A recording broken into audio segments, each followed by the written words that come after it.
Génesis 14 desde el verso 17 hasta el verso 24. La palabra de Dios dice: cuando volvía de la derrota de Kedorlaomer y de los reyes que con él estaban, salió el rey de Sodoma a recibirlo al valle de Sabe, que es el valle del rey. Entonces Melquisedec, rey de Salem y sacerdote del Dios Altísimo, sacó pan y vino y le bendijo diciendo: bendito sea Abraham del Dios Altísimo, creador de los cielos y de la tierra. Y bendito sea el Dios Altísimo que entregó tus enemigos en tu mano, y le dio a Abraham los diezmos de todo. Entonces el rey de Sodoma dijo a Abraham: dame las personas y toma para ti los bienes. Y respondió Abraham al rey de Sodoma: he alzado mi mano a Jehová Dios Altísimo, creador de los cielos y de la tierra, que desde un hilo hasta una correa de calzado nada tomaré de todo lo que es tuyo, para que no digas: yo enriquecí a Abraham, excepto solamente lo que comieron los jóvenes y la parte de los varones que fueron conmigo, Aner, Escol y Manre, los cuales tomarán su parte. Palabra de Dios. No sé si se percataron que cuando hacemos la lectura de esta sección de Génesis, pasamos por una narración que como que nos deja intrigados, porque aquí se menciona a un personaje que es muy relevante en la tipología cristológica, pero que se menciona como de una forma casual, abrupta, y luego ya no se vuelve a mencionar más, excepto en el Salmo 110, versículo 4, que en un salmo mesiánico se anuncia que el Mesías va a ser sacerdote, y luego en una explicación cristológica que hace Hebreos en el capítulo 5, en el capítulo 6 y en el capítulo 7. Así que este es uno de los pasajes más misteriosos de la Biblia, porque se nos menciona a un personaje que está lleno de mucho misterio. Y Moisés entonces nos narra esta sección con el fin de mostrarle al pueblo de Israel que va rumbo a Canaán. Y recuerden que ya esta sección está inmersa en ese pasaje del rescate, ¿verdad? Cómo Dios usa a Abraham para rescatar a Lot. Así que es dentro de esta sección que se incluye la mención de este rey sacerdote que se llama Melquisedec. Pero el objetivo general de todo el capítulo es que Moisés quiere fortalecer al pueblo de Israel en la convicción, y recuerden que este pueblo de Israel va por el desierto rumbo a Canaán, en la convicción de que ellos son el pueblo de Dios, de que ellos son el pueblo bendito, el pueblo santo, el pueblo llamado a manifestar el reino de Dios en medio de la tierra. Así que este es el objetivo principal. No obstante, siendo que el Nuevo Testamento toma esta narración literalmente, como pueden ver en Hebreos 7, el autor prácticamente toma todos estos términos y esta narración y la reproduce luego con el fin de mostrarnos y defender la doctrina del sumo sacerdocio de Cristo, el cual es un sacerdocio que está por encima del sacerdocio de Aarón. Entonces, realmente este es un texto maravilloso que lo vamos a entender en el contexto en el cual se encuentra, y luego vamos a llevarlo a una aplicación cristológica en la cual prácticamente yo no voy a decir nada, sino que les leo cuál es esa aplicación que se hace en el Nuevo Testamento. Así que vamos a pisar terreno sagrado, misterioso. Melquisedec representa esto. Y espero por la gracia de nuestro Dios que el Espíritu Santo nos bendiga en el estudio de esta sección. Hoy vamos a estar viendo Abraham ante el gran Melquisedec. Y nos vamos a enfocar en tres aspectos centrales de nuestro pasaje. Primero, verso 17, ocasión del encuentro con Melquisedec. Segundo, versos 18 al 20, presentación y palabras y acciones de Melquisedec. Y versos 21 al 24, un contraste con Melquisedec. Eso es lo que vamos a estar viendo hoy, así que vamos a ver la primera parte, verso 17, la ocasión del encuentro con Melquisedec. Dice el verso 17, cuando volvía de la derrota de Kedorlaomer y de los reyes que con él estaban, salió el rey de Sodoma a recibirlo al valle de Sabe, que es el valle del rey. Ya conocemos la historia. Abraham fue en rescate de su sobrino Lot, que había sido hecho cautivo por unos reyes encabezados por este Kedorlaomer, que era como especie de un rey tirano que deseaba gobernar sobre toda Palestina y sobre toda Canaán. Entonces, cuando Abraham se entera que su sobrino y su familia han sido hechos cautivos, él arma unos más de 300 hombres, siervos de él, le pide la colaboración a otros hombres en su entorno y ellos van y lo rescatan. Y cuando vuelven de su victoria y traen todos los despojos, traen a la gente que le acaban de quitar a Kedorlaomer, que los acaban de rescatar, y traen los despojos. Entonces ya los reyes de las ciudades-estado que existían en todo el entorno de lo que hoy día conocemos como Israel, que en el tiempo de Roma se le llamaba Palestina, esa región estaba compuesta por ciudades donde cada una tenía un rey. Y entonces cuando Abraham viene con sus hombres y con todos los despojos, los reyes de esa región se enteran y vienen a recibirlo. De una forma especial se nos menciona que el rey de Sodoma, que era como la ciudad principal en esa área del desierto de Judea o del Mar Muerto, lo sale a recibir. Obviamente que este rey de Sodoma no es Vera, el que se mencionó en el versículo 10, ¿no? En el versículo 10, ¿por qué? Porque ese rey fue uno de los que cae muerto en la guerra contra Kedorlaomer. Así que en esos días ellos nombraron a otro rey. Y entonces ese rey junto con otros reyes vienen y reciben a Abraham en un valle que antes se denominaba Valle de Sabe y que luego en el tiempo de Moisés se le llama el Valle del Rey. Probablemente el nombre se le cambia a causa de este suceso que nos narra Moisés de el encuentro con este gran rey, el rey Melquisedec. Así que este es el contexto en el cual Abraham se conoce con Melquisedec. No más.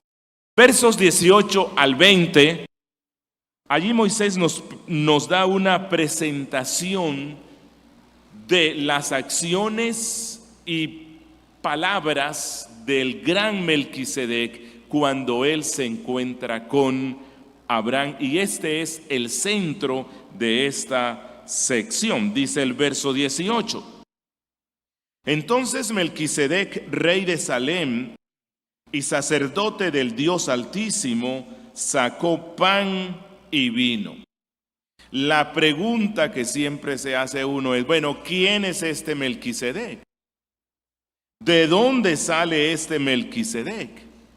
¿Por qué este Melquisedec, que era canaanita, o sea, que vivía en medio de naciones idólatras, por qué este Melquisedec no solamente conocía al Dios Altísimo, sino que era rey de paz y a la misma vez era sacerdote de Dios? ¿Quién lo nombró sacerdote? ¿Cómo así un sacerdote de Dios en una tierra llena de paganismo? Bueno, son muchas las teorías que se han dado para explicar quién es él. Los judíos decían que Melquisedec en realidad era Sem, el descendiente de Noé, uno de sus hijos, que no había muerto todavía y se había constituido en rey y sacerdote porque él conservaba la fe en el verdadero Dios. Pero es muy extraño que si fuera Sem, ¿por qué no se le llama Sem? Porque Moisés no lo llama Sem, si unos capítulos antes él lo llama Sem. O sea, ¿por qué se iba a cambiar el nombre? Y además la Biblia no nos dice que Sem se iba a ir para se fue para Canaán. ¿Cómo vino él a estar allá? Segunda interpretación o posible explicación que dan algunos cristianos es que este Melquisedec en realidad es una teofanía, que este Melquisedec es una aparición del Hijo de Dios, que realmente no era un hombre en todo el sentido, sino que era Cristo preencarnado. Bueno, lo cual implica entonces que Cristo preencarnado habitó en esta tierra durante mucho tiempo para que llegase a ser reconocido en su tiempo como rey y sacerdote. ¿Por qué hay algunos que piensan que es la segunda persona de la Trinidad? Ok, porque ellos dicen que de ningún hombre se puede afirmar que es sin padre, sin madre, sin genealogía, que no tiene principio de días ni fin de vida, como dice Hebreos 7:3. Y además, algunos intérpretes cristianos se preguntan, bueno, ¿podrá algún hombre ser más grande en las cosas de Dios que Abraham? ¿Podrá un hombre tener un sacerdocio más grande que el sacerdocio que luego Dios autoriza por medio de Moisés? Y entonces, bueno, ellos llegan a la conclusión, Melquisedec es Cristo preencarnado. Pero hay que tener presente que el autor de Hebreos, cuando relaciona el sacerdocio de Cristo con el sacerdocio de Melquisedec, diciendo que son de la misma línea, el autor de Hebreos dice que Melquisedec es semejante al Hijo de Dios, no igual, no el mismo. Él dice semejante. Y la tercera explicación, que es la más aceptada, es que este Melquisedec realmente fue un hombre cananeo que llegó a ser rey de Salem, que conservaba la verdadera religión de sus ancestros, que él conservó esta fe, que conservó las instituciones patriarcales, que conservó el culto al único y verdadero Dios. Y recordemos que los patriarcas eran reyes y eran sacerdotes en sus familias. Y creo que esta es la explicación más plausible. Realmente él fue un hombre, fue un rey, era cananeo, pero era a la misma vez sacerdote del Dios Altísimo. Se le llama rey de Salem. Salem está relacionado con la palabra hebrea Shalom. Por lo tanto, él es rey de paz, como luego nos lo explica Hebreos capítulo 7. Y Salem tiene también un parecido y una misma raíz con el nombre de la ciudad, Jerusalén.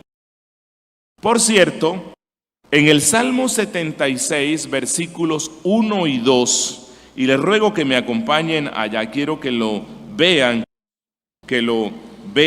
directamente. El Salmo 76, versículos 1 al 2, el salmista dice: Dios es conocido en Judá, en Israel es grande su nombre, y en Salem está su tabernáculo y su habitación en Sión. ¿En qué ciudad de Judá estaba el tabernáculo, el templo de Dios? Jerusalén. Sión es un monte sobre el cual se construyó el templo de Jerusalén. Entonces, este rey reinaba en Jerusalén, era rey de paz. El nombre Melquisedec, Melquisedec, lo que significa es rey de justicia. Entonces, Melquisedec era un rey de paz y era un rey de justicia. Entonces, Salem, en tiempos de Melquisedec, era un sitio donde se gozaba de paz y se gozaba de justicia, gracias al gobierno de este hombre que era justo. La justicia siempre trae paz. Cuando no hay justicia, entonces hay guerra. Cuando se castiga al malo y se recompensa al bueno y se hace justicia, entonces hay paz. Luego, Moisés y las Sagradas Escrituras ponen esto como el gran prototipo de lo que debe ser un rey de Israel. Los reyes de Israel debían ser justos. ¿Por qué razón? Porque ellos sirven al Dios que es justo. Y cuando se sirve en justicia, entonces hay paz. Hay paz. Y Melquisedec llega a ser el prototipo de lo que iba a ser el reino de Dios en Israel, el cual tendría el centro de su vida en Jerusalén. ¿Por qué? En Jerusalén iba a vivir el rey de justicia, pero a la misma vez iba a estar el sacerdote principal que iba a ministrar en el templo. Ok, vamos a revisar de una forma breve cuáles fueron las acciones y palabras de este rey sacerdote, que creo yo es el corazón de esta sección. Dice Moisés: entonces Melquisedec, rey de Salem y sacerdote del Dios Altísimo, sacó pan y vino. Esto era una acción de los reyes.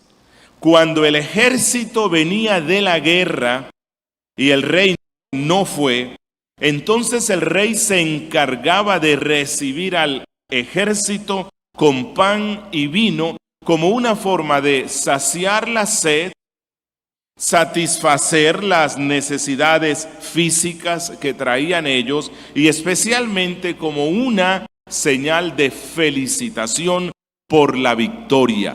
Así que este rey de Salem recibe al patriarca Abraham con pan y vino, diciéndole: yo como rey de justicia y de paz te estoy felicitando por la victoria. Y como sacerdote, Melquisedec bendice a Abraham y bendice al Dios Altísimo.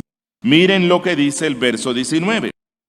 Y le bendijo diciendo: bendito sea Abraham del Dios Altísimo. El Elión es la primera vez que se utiliza este nombre para Dios en la Biblia, y este nombre nos lo da Melquisedec. El Elión, el Dios Altísimo, creador de los cielos y de la tierra. Entonces, escuchen, el único sacerdote de El Elión que todavía se conservaba en la tierra de Canaán, es decir, Melquisedec, bendice a Abraham y le dice: bendito sea Abraham del Dios Altísimo. Melquisedec, como sacerdote, reconoce que Abraham le pertenece a El Elión. ¿Por qué razón? Bueno, porque Abraham cree en este Dios. Él confía en este Dios. Él adora a este Dios. Él depende de este Dios. Y cuando Melquisedec se refiere a Dios como el Elión, el Dios Altísimo, está reconociendo que este Dios es un Dios perfecto, que es un Dios que tiene las absolutas perfecciones, que es un Dios que domina sobre toda la creación. Melquisedec reconoce que este es un Dios soberano y que Él reina sobre todas las cosas. Y entonces, cuando Melquisedec bendice a Abraham porque él le pertenece a este Dios Altísimo, escuchen esto, Melquisedec está reconfirmándole de parte de Dios al patriarca que aquel que es el justo dueño de todas las cosas y aquel que es el justo dueño de la tierra de Canaán se la va a dar efectivamente a él y a sus descendientes por la línea de la fe. Melquisedec en ese instante representa a Dios, porque es el sacerdote de Dios. Y cuando él dice: bendito sea Abraham del Dios Altísimo, el cual es el creador de todo lo que existe, entonces Melquisedec le está haciendo como un testamento, le está haciendo una transferencia de la tierra sobre la cual él es rey y sacerdote, reconfirmándole lo que Dios ya le ha prometido a Abraham. El Dios que es el dueño de todo y que es el dueño de la tierra de Canaán te ha bendecido, te bendice, esta tierra será tuya. Y recuerden esto, Melquisedec es más grande que Abraham, no solamente por todo lo que luego dice Hebreos sobre su relación o por ser en la tipología sobre Cristo, sino que mientras Abraham y su familia eran idólatras, cuando estaban en su nación, Melquisedec ya servía al Dios Altísimo. ¿Dónde dice la Biblia que Abraham, antes de conocer a Dios, practicaba la idolatría? Cuando puedan, vayan a Josué capítulo 24, versículos 2 al 3. Cuando Abraham estaba sirviendo a sus ídolos, aunque él era descendiente de la línea de Sem, a la cual Dios le hizo una promesa especial, ellos se habían desviado de la fe. Ya no había ningún semita que adorara al verdadero Dios, hasta cuando Dios llama a Abraham. Pero cuando él viene a la tierra de Canaán, se encuentra que hay un hombre, hay una familia, hay una ciudad que ha conservado la fe del verdadero Dios. Y este es Melquisedec. Esa es la razón por la cual Abraham no tiene inconveniente en reconocer que él es rey y sacerdote del Dios Altísimo. Si ven, Abraham por ninguna parte lo duda. Él no pone ninguna objeción. Es más, Abraham recibe la bendición que le está dando uno que es más grande que él. Porque él está reconociendo aquí que este Melquisedec es más grande que él, porque luego Hebreos dice, el que da la bendición es más grande que el que la recibe, y en este caso Abraham recibió la bendición. Pero no solamente esto, miren en el verso 20, Melquisedec como sacerdote, el único sacerdote del Dios Altísimo en Canaán, bendice a él Elión. Dice el verso 20, y bendito sea el Dios Altísimo, que entregó tus enemigos en tu mano, en tu mano. Así que Melquisedec dice, y como sacerdote exalto al Dios Altísimo, porque él fue quien entregó a tus adversarios en tu mano. Y esto ya era muy diciente. ¿Por qué razón? Porque Dios le iba a continuar entregando a Abraham y a la descendencia de la línea por la fe los adversarios que luego iban a continuar poblando Canaán cuando el pueblo de Israel, que era de la línea de la fe de Abraham, volviera a esa tierra. Y es interesante, y esto es muy diciente. Miren en la última parte del verso 20. Y le dio a Abraham los diezmos de todo. ¿Por qué razón? Porque él reconoce que este hombre es el representante de Dios en esa tierra, que este hombre efectivamente es el sacerdote, lo que significa que Abraham conocía ya quién era este gran Melquisedec, que reinaba en Salem. Él ya lo reconocía, ya sabía quién era él, y entonces cuando este rey sacerdote lo bendice y lo recibe con pan y con vino para refrescar su cuerpo, y luego lo bendice por el Dios Altísimo, que era la necesidad más grande de Abraham, un hijo de Dios por encima del pan y del vino, lo que quiere es la bendición del cielo. Entonces Abraham responde dándole los diezmos de todos los despojos, reconociendo así su sacerdocio. Bueno, aquí hay algo que lo podemos relacionar con nuestro tiempo, ¿cierto? Si han escuchado muchas veces a los que cuestionan este tema del diezmo, y obviamente no me refiero a la práctica del diezmo de los grupos neocarismáticos donde maldicen a las personas si no llevan el diezmo, pero sí han escuchado que en ocasiones se dice es que el diezmo es un tema de la ley de Moisés. Pero ese texto me muestra que no. En la ley de Moisés sí se dio una ley sobre el diezmo, pero la práctica del diezmo viene desde mucho antes. Aquí no se había dado la ley. La ley vino 400 años después. Abraham sabía que todo lo que recibimos es por la misericordia del El Elión, el dueño de todo, de Dios. Y que es nuestra responsabilidad ser agradecidos con Dios, entregándole una parte a aquellos que lo representan en esta tierra para que la obra del reino continúe.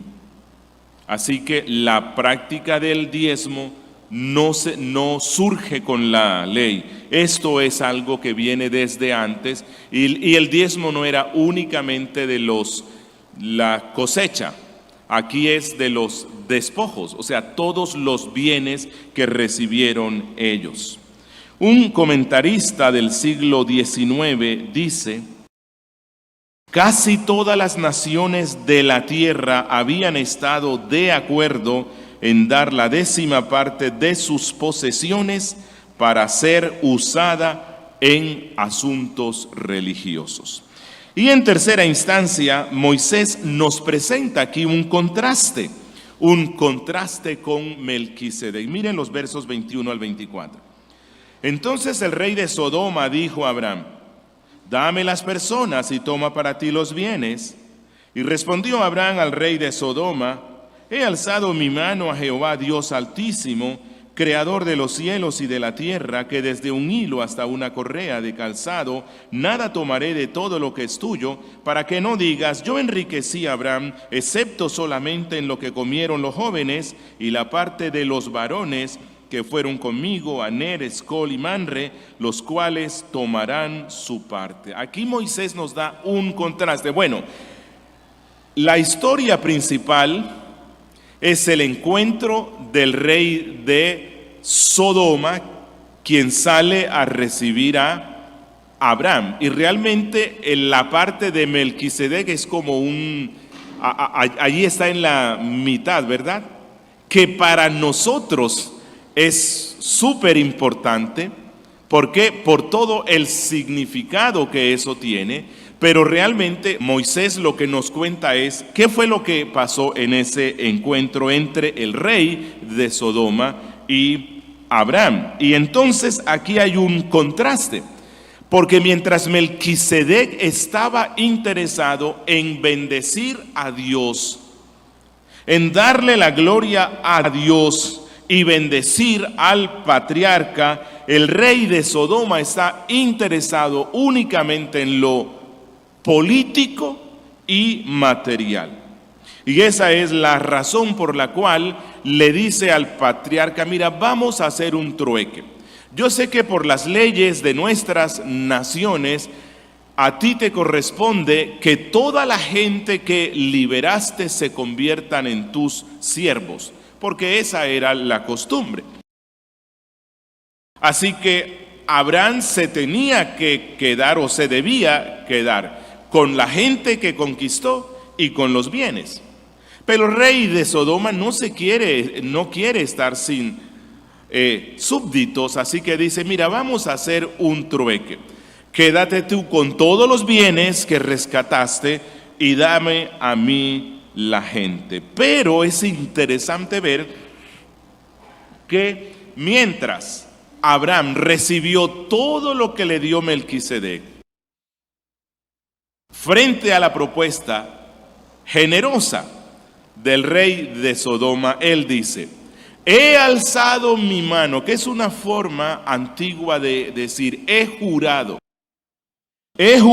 ante Dios. Desde antes de empezar esta guerra, cuando estaba empezando a planear los planes para rescatar a las personas, he jurado delante del Dios Altísimo, quien me provee todo lo que necesito, quien me dijo en el pacto que toda esta tierra iba a ser mía y de mis descendientes.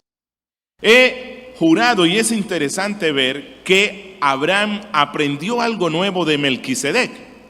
Aprendió un nuevo nombre para dirigirse a Dios, porque él usa el mismo nombre que le aprendió a Melquisedec. He alzado mi mano, he jurado ante el Elión, el Dios Altísimo, que de ti no recibiré ni un hilo, no recibiré absolutamente nada, porque no quiero que se diga que los hombres de la línea de la fe son ricos porque recibieron las riquezas de la nefasta y pútrida cultura sodomita.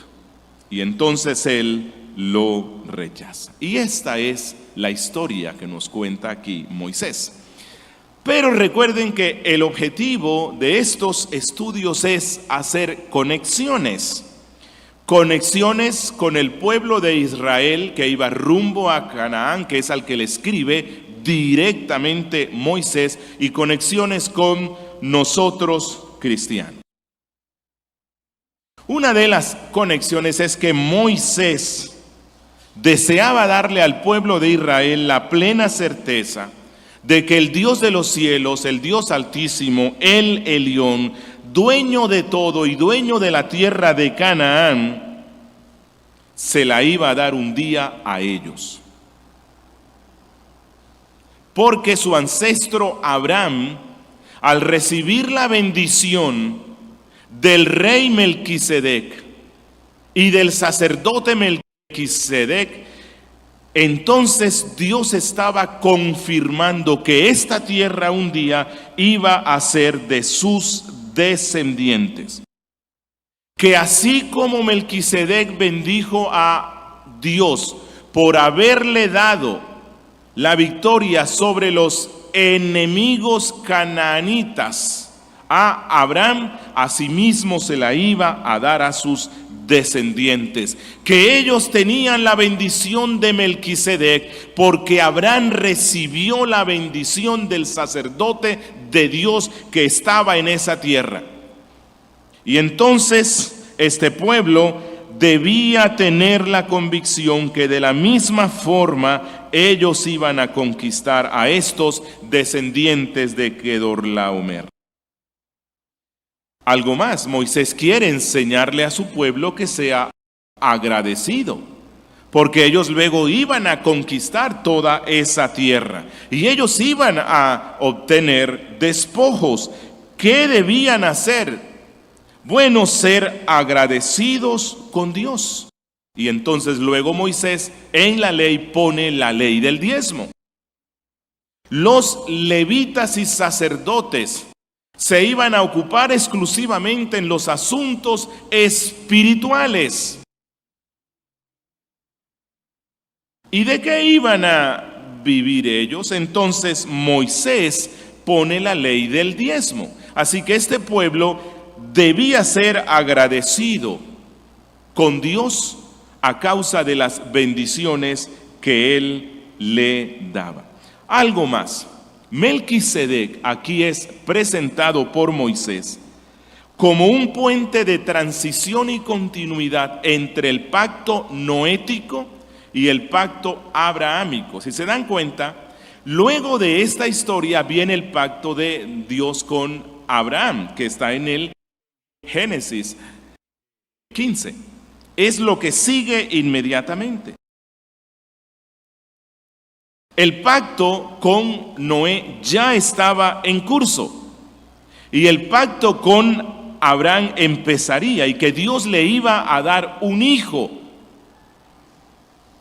de la promesa, de la fe, y que luego de un tiempo de esclavitud en Egipto ellos regresarían a la tierra de Canaán, a la misma tierra donde este patriarca venció a Kedorlaomer y donde fue bendecido por Melquisedec. Así que en este puente de transición que se está dando entre un pacto y el otro pacto, Melquisedec surge. Melquisedec es como un precursor.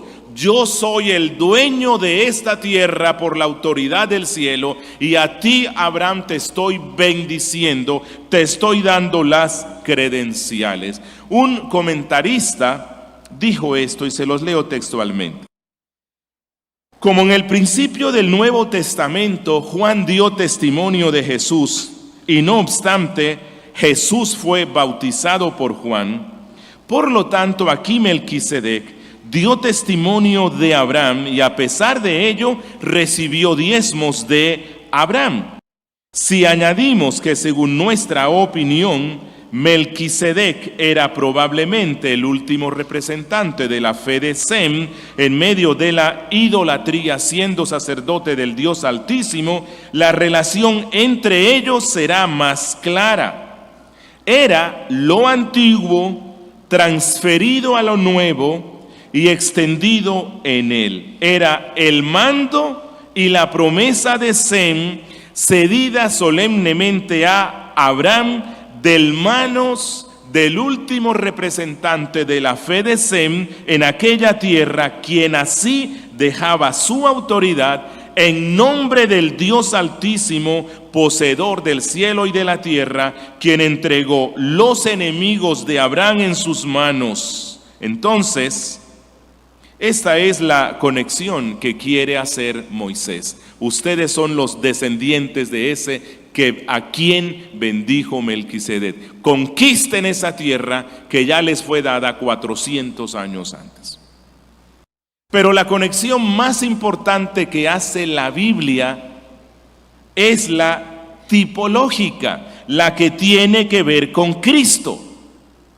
Recuerden que el autor de Hebreos, en el capítulo 7, usa esta narración pasándola por el Salmo 110:4 para afirmar que aquel de quien se dijo en el consejo eterno, juró Jehová y no se arrepentirá: tú eres sacerdote para siempre según el orden de Melquisedec, que de este quien se dijo esto es Cristo, el Hijo de Dios. Porque él es Melquisedec y a la misma vez la simiente de Abraham, quien iba a poseer la tierra, no solamente la tierra de Canaán, sino la nueva tierra y el nuevo cielo, por medio de su muerte en cruz, a través de la cual conquistó a los grandes enemigos del reino de Dios. Conquistó la muerte, el pecado y al diablo. Y entonces Hebreos 7 nos dice que cuando Dios hizo pacto con Abraham, interpuso juramento, aunque el Elión no necesitaba hacerlo, lo quiso hacer, cuando luego Dios le pide a Abraham que parta animales en dos, y Dios se pasea por en medio. Eso era una práctica ritual de jurar cuando se hacía un pacto. Y entonces Hebreos dice que Dios hizo juramento, juró por sí mismo, asegurándonos que todas las promesas del pacto de gracia iban a ser de su pueblo. Y entonces en Hebreos 6, versos 19 al 20, el autor afirma que esta esperanza que tiene el cristiano, la cual tenemos como segura y firme ancla del alma, penetra hasta dentro del velo, donde Jesús entró por nosotros como precursor. Recuerden, Melquisedec fue un precursor, hecho sumo sacerdote para siempre, según el orden de Melquisedec. Aquí ven la conexión: Melquisedec, Abraham, el pacto, la simiente, la esperanza, todo está relacionado y todo confluye en una sola persona, en Cristo Jesús, nuestro Cristo Jesús. Jesús entonces es nuestro precursor, dice Hebreos.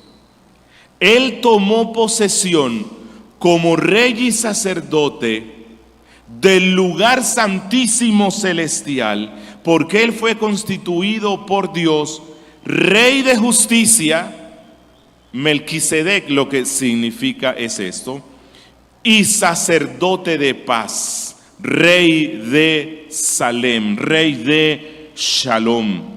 Pero dice Hebreos, Cristo fue constituido sacerdote en favor de su pueblo, no según el orden de Aarón, el cual estaba destinado a desaparecer. Y Cristo no podía ser sacerdote según la ley, porque él no era miembro de la tribu de Leví, sino de la tribu de Judá. Y los reyes de Israel no podían ser sacerdotes, pero Cristo sí es rey y sacerdote, porque él es rey perteneciente a la tribu de Judá, y Él es sacerdote según el orden de Melquisedec. Y ese es nuestro Rey. Gobierna con justicia y gobierna con paz. Gobierna a la iglesia e intercede por la iglesia. Y su intercesión es efectiva. Y Él bendice a su pueblo. Nosotros conquistaremos la tierra. No en el ámbito político. No somos reconstruccionistas. Vamos a conquistar de la tierra a aquellos que Dios ha elegido para Él. Y por eso el rey un día dijo: las puertas del Hades no prevalecerán contra la iglesia. Por favor, en su casa, lean hoy como parte del día del Señor, y espero que todos puedan hacerlo. Lea todo el capítulo 7 de Hebreos. Es la mejor conexión cristológica entre la historia que hemos visto hoy y el sumo sacerdocio de Cristo. Que Dios nos bendiga. Oremos. Padre nuestro, gracias. Gracias por tu palabra. Gracias por mostrarnos a Cristo de tantas formas en el Antiguo Testamento. Y gracias porque estamos en la verdadera Jerusalén, la verdadera Salem, la iglesia, tierra de paz y tierra de justicia. Oh Cristo, y gracias por ser nuestro Rey y sacerdote. Amén.